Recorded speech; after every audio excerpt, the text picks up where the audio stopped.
के बारे में बताने जा रहे हैं।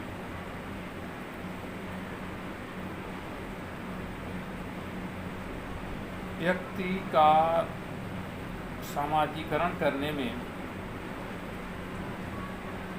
बहुत से समुदाय तथा संस्थाओं का महत्वपूर्ण योगदान होता है। वास्तव में यदि देखा जाए तो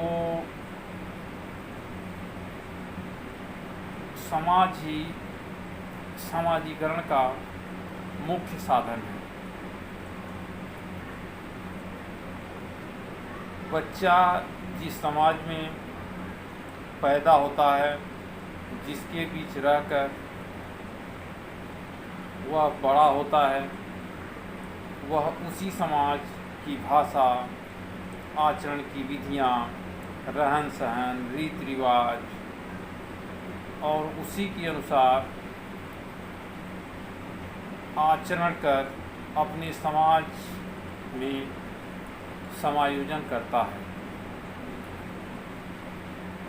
वह यह सब अपने परिवार, पास पड़ोस,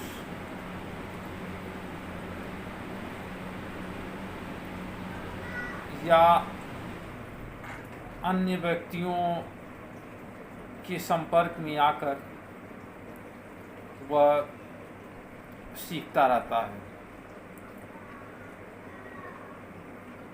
व्यक्ति के सामाजिकरण के साधन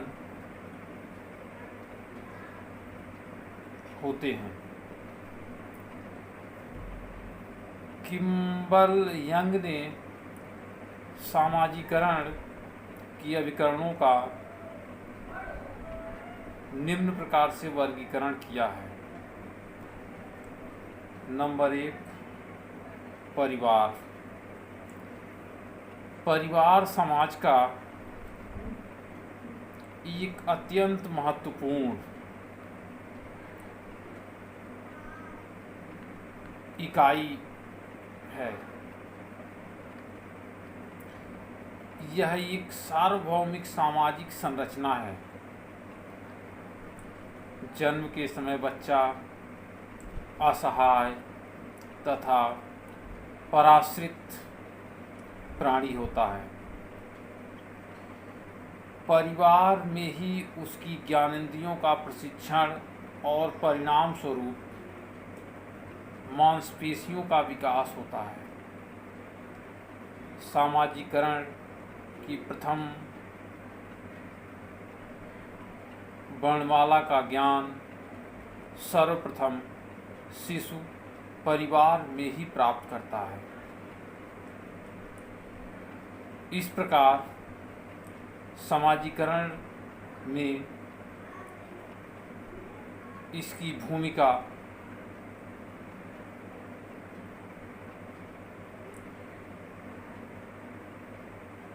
निम्न रूपों में प्रस्तुत किया जा सकता है। नंबर 1, प्रत्येक बालक परिवार में ही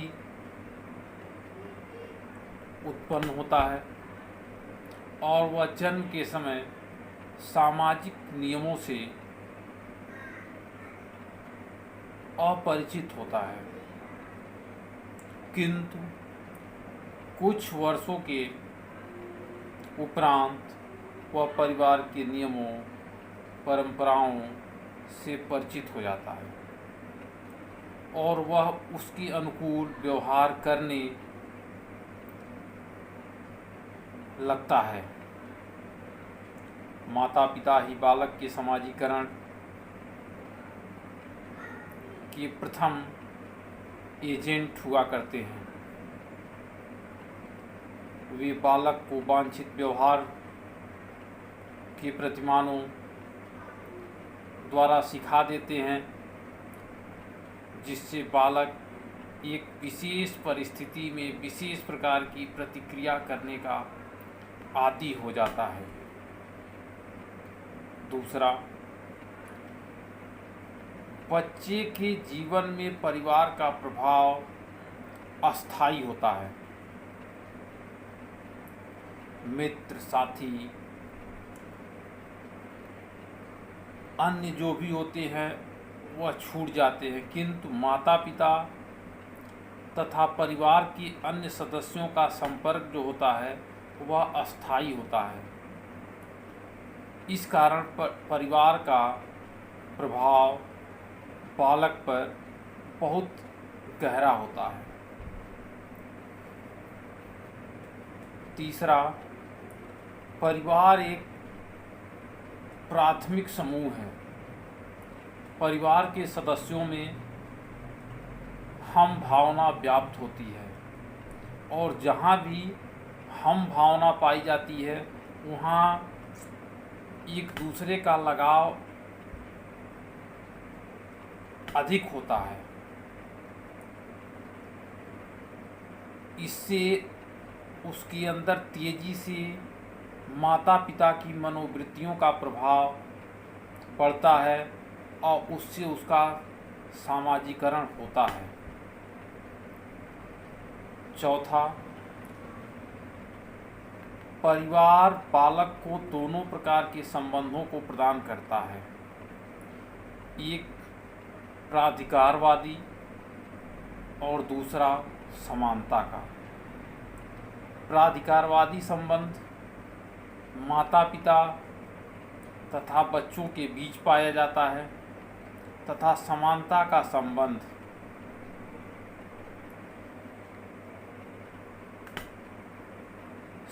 समवयस्क बच्चों के बीच पाया जाता है। इससे उनके अंदर समाजीकरण होता है। पांचवा, परिवार के द्वारा ही बच्चे को समाज में प्रवेश कराया जाता है और परिवार के नाम और उसका जो सम्मान का प्रभाव बच्चे के सामाजिक संबंधों के ऊपर पड़ता है उससे भी उसका सामाजिकरण होता है। नेक्स्ट, परिवार ही बालक की सभी शारीरिक और मनोवैज्ञानिक आवश्यकताओं की पूर्ति करता है। इस दृष्टि से परिवार का मुकाबला अन्य कोई समूह नहीं कर सकता। बालक की मूल प्रवृत्तियों तथा अन्य स्वाभाविक प्रेरणाओं के द्वारा उसका तेजी से विकास होता है और उससे उसका समाजीकरण होता है। इसके बाद आते हैं क्रीड़ा समूह। परिवार के समान बालकों का क्रीड़ा समूह भी समाजीकरण में महत्वपूर्ण भूमिका अदा करता है।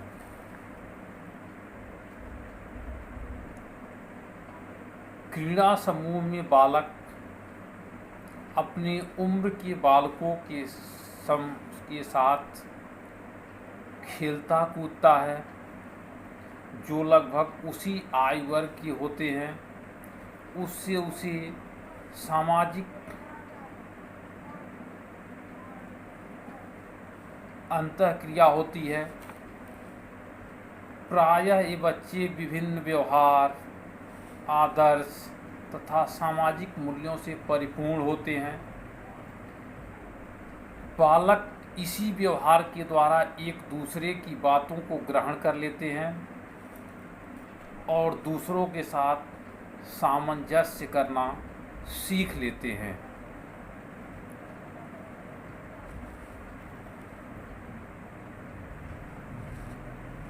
नेक्स्ट, पड़ोस। पड़ोस भी एक प्राथमिक समूह है। पास पड़ोस वह समन्वय समूह भी परिवार की ही तरह होता है जिसका बालकों के समाजीकरण में बहुत बड़ा योगदान होता है। पड़ोस की रहन सहन, बातचीत करने का तौर तरीका तथा आदतों का प्रभाव बालकों पर पड़ता है। पड़ोसियों के यहाँ बच्चे जाकर खेलते हैं, कूदते हैं, खाते हैं, पीते हैं तथा मनोरंजन करते हैं, जहाँ वे अज्ञात रूप से व्यवहार, आदर्श तथा रुचियों को आत्मसात कर लेते हैं।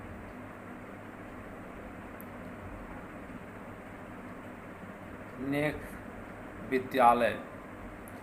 परिवार की बात, विद्यालय का भी जबरदस्त प्रभाव बालक के समाजीकरण पर पड़ता है। विद्यालय एक प्रकार से विद्यार्थियों को सामाजिक परिपाटियों का ज्ञान कराने वाले तथा महत्वपूर्ण सविधिक साधन हैं। इसके द्वारा सामाजिक बातों का बीजारोपण बच्चों में होता है। विद्यालय में उनका पूर्णतया विकास करने का प्रयास किया जाता है। अब तक जो भी साधन बताए गए, उनमें बच्चों का सामाजिकरण आकस्मिक व स्वाभाविक रूप से होता है। विद्यालयों में इस सामाजिकरण को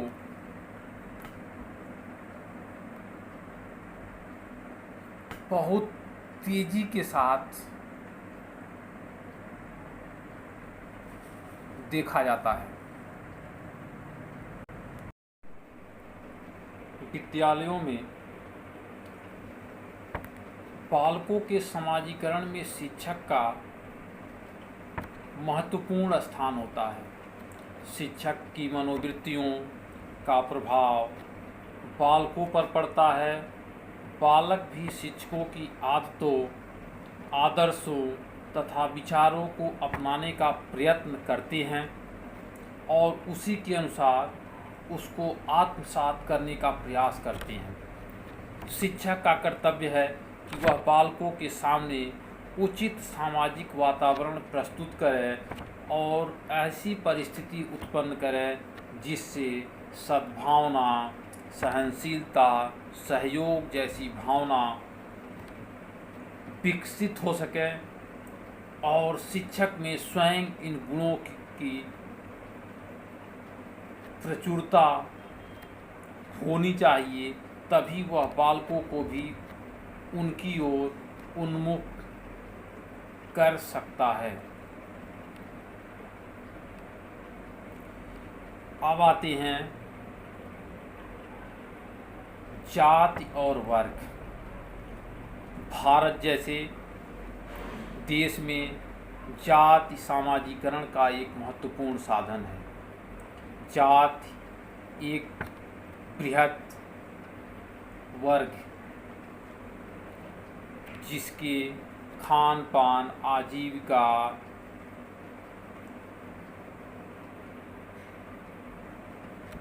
आदि अपने प्रतिबंध व सुविधाएं होती हैं, जिसका अनुपालन करना प्रत्येक सदस्य का कर्तव्य होता है। जाति का प्रभाव व्यक्ति के ऊपर अधिक पड़ता है, क्योंकि विभिन्न वर्गों में भिन्न भिन्न मूल्य होते हैं और उन मूल्यों को अपनाना प्रत्येक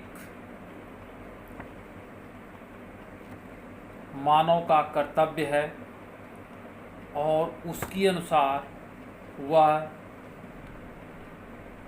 उसको स्वीकार करता है और समाज में अपना समायोजन करता है। धार्मिक संस्थाएं। धर्म एक महान प्रेरक शक्ति होती है। धर्म के द्वारा धार्मिक क्रियाओं में भाग लेने तथा सामूहिक रूप से मिलने और उसको अपनाने का सभी प्रयास करते हैं और उसके द्वारा भी समाजीकरण होता है।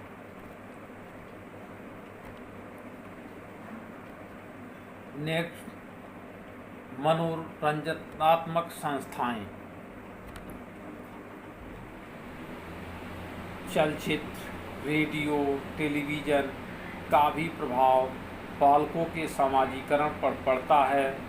शैक्षिक फिल्मों का प्रभाव बालकों के समाजीकरण पर अच्छा पड़ता है। शैक्षिक फिल्मों का प्रभाव बालकों के समाजीकरण पर अच्छा पड़ता है। इससे भी समाजीकरण की प्रक्रिया तेजी से उभरती है। अंतर्राष्ट्रीय संस्थाएं। अंतर्राष्ट्रीय संस्थाएं भी व्यक्ति के समाजीकरण में योगदान करती हैं। यूएनओ के द्वारा संपूर्ण मानव जाति को समाजीकृत करने का प्रयास किया जाता है। इसी प्रकार WHO, UNESCO द्वारा भी लोगों के जीवन को सुखी बनाने के लिए सुविधाएं प्रदान की गई हैं। इस प्रकार समाजीकरण की अत्यधिक आवश्यकता है। वास्तव में समाजीकरण शिक्षा की ही एक प्रक्रिया है, अर्थात व्यक्ति को इस प्रकार का ज्ञान अनुभव प्राप्त होता है कि वह निजी प्रयत्न से समूह के साथ मिलकर कुछ सीखता है और उसके द्वारा समाजीकरण को अधिक महत्व देता है। उसका व्यवहार सामाजिक आदर्शों के अनुरूप होता है। समाजीकरण में हिंसा के स्थान पर सहयोग, चेतना, सद्भावना, सामूहिक भावना, उत्थान तथा क्रियाशीलता अधिक दृष्टिगत होती है। फलस्वरूप समाजीकरण में सहायता मिलता है। निष्कर्ष के रूप में हम कह सकते हैं कि जनतंत्र प्रभाव और प्रसार से समाजीकरण की आज अत्यंत आवश्यकता है। वास्तव में समाजीकरण शिक्षा की एक प्रक्रिया अर्थात